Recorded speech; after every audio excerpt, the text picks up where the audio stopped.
Hello student, स्वागत है एक बार फिर से इंग्लिश क्लास में। और आज हम देखने वाले हैं इम्परेटिव सेंटेंस को पैसिव में कैसे बनाया जाता है। और इसके पहले हम इसकी परिभाषा की बात करेंगे कि इम्परेटिव सेंटेंस की परिभाषा क्या होती है। चलिए आइए देखते हैं। इम्परेटिव सेंटेंस जो होता है इसको हम हिंदी में आज्ञा सूचक वाक्य बोलते हैं। और इसकी परिभाषा की बात करें तो जिस वाक्य के अंत में आज्ञा हो, परामर्श हो या फिर आपका कोई प्रार्थना किया जाए तो वो होता है आपका इम्परेटिव सेंटेंस किसी भी वाक्य में।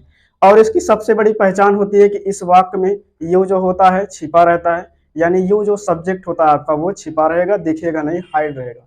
और इसके बाद जो है ये एक सेंटेंस जो होता है फाइनाइट वर्ब से स्टार्ट होता है।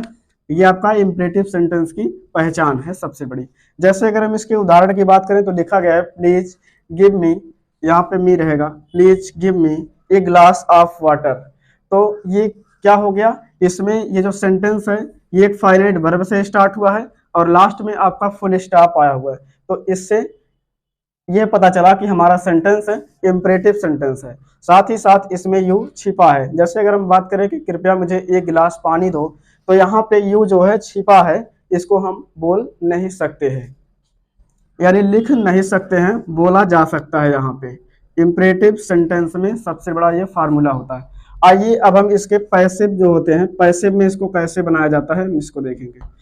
पैसिव में बनाने के लिए कोई भी इम्परेटिव सेंटेंस हो दो तरीके से बनाया जा सकता है। पहला जो होता है लेट का प्रयोग करके, लेट और बी का प्रयोग करके।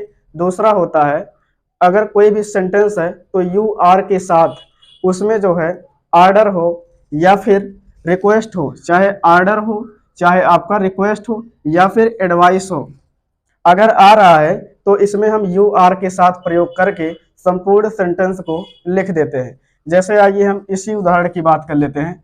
जैसे इसमें क्या लगा, सबसे पहले हम क्या जानेंगे, हिंट्स को समझ लेते हैं।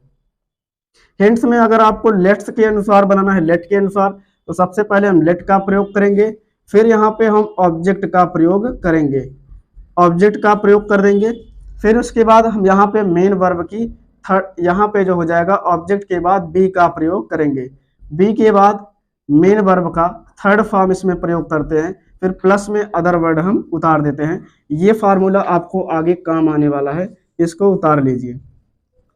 अगली बात जो होती है पैसिव बनाने के लिए क्या किया जाता है, कोई भी सेंटेंस हो अगर पैसिव में बनाया जाता है तो सबसे पहले आप यू कर देंगे, यू के बाद आर, आर के बाद जो होगा इसमें आपका जैसे आर्डर आप लिख देना या फिर रिक्वेस्ट लिख देना या फिर एडवाइस लिख देना।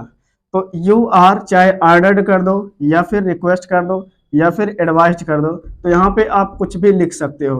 फिर प्लस में क्या जोड़ देना है, आपको संपूर्ण सेंटेंस यानी एक कंप्लीट सेंटेंस आपको क्या कर देना है, यहाँ पे लिख देना है, कंप्लीट सेंटेंस लिखेंगे। ये दोनों ट्रिक के माध्यम से बता देते हैं। आप लोग कमेंट में जरूर बताना कि ये आपको कौन सा ट्रिक अच्छा लगा, पहला या फिर दूसरा। जैसे अगर हम पहले में बात करें लेट के प्रयोग के अनुसार, तो सबसे पहले ये देखेंगे कि सेंटेंस ये इंपरेटिव है कि नहीं है। ओपन द बुक, इसका मतलब पुस्तक को खोल लो, इसका मतलब आपको कोई आदेश दे रहा है, इसका मतलब है कि ये इंपरेटिव सेंटेंस है। और इसमें यू छिपा भी है और सेंटेंस एक फाइनाइट वर्ब से भी स्टार्ट हुआ है, तो ये क्या हो जाएगा, इसमें हम सबसे पहले लेट का प्रयोग करेंगे, लेट के बाद हम ऑब्जेक्ट का प्रयोग करेंगे। ऑब्जेक्ट कौन है, द बुक, तो यहाँ पे क्या हो जाएगा द बुक। अब द बुक के बाद आपको वी का प्रयोग कर देना है क्योंकि आपका ऑब्जेक्ट हो चुका है। अब वी के बाद मेन वर्ब की थर्ड फॉर्म का प्रयोग करना है। मेन वर्ब यानी कार्य कौन सा हुआ, ओपन, खोलने का, तो ओपन का थर्ड फॉर्म क्या हो जाएगा, ओपेंड हो जाता है। ओपेंड के बाद जो है अगर हम दूसरे ट्रिक की बात करें कि दूसरे अनुसार से हम कैसे बनाएंगे, जैसे ये सेंटेंस है आपका लिखा हुआ है, आप लोग पढ़ लीजिए कि इसमें लिखा है कि ओपन द बुक, इसका मतलब किताब को खोल लो, अर्थ है कि कोई आपको आदेश दे रहा है, आर्डर दे रहा है। तो इसमें क्या कर देंगे आप लोग, यू आर आर्डर्ड का प्रयोग कर देना, यू आर आर्डर्ड। आर्डर्ड के जस्ट बाद आपको यहाँ पर टू का प्रयोग जरूरी करना होगा, तो यहाँ पर क्या कर देंगे टू, टू लगाने के जस्ट बाद आपको संपूर्ण सेंटेंस को उतार देना है। ओपन द बुक क्या लिख देंगे, ओपन द बुक, यानी कंप्लीट सेंटेंस अर्थात ओपन द बुक, तो ये क्या हो जाएगा, ओपन द बुक। लास्ट में फुल स्टॉप का प्रयोग कर देना। जैसे पहला ट्रिक आपका ये हो गया, दूसरा ट्रिक आपका ये है। अगर आपको यू आर ऑर्डर्ड वाला समझ में आ गया हो तो बहुत अच्छी बात है।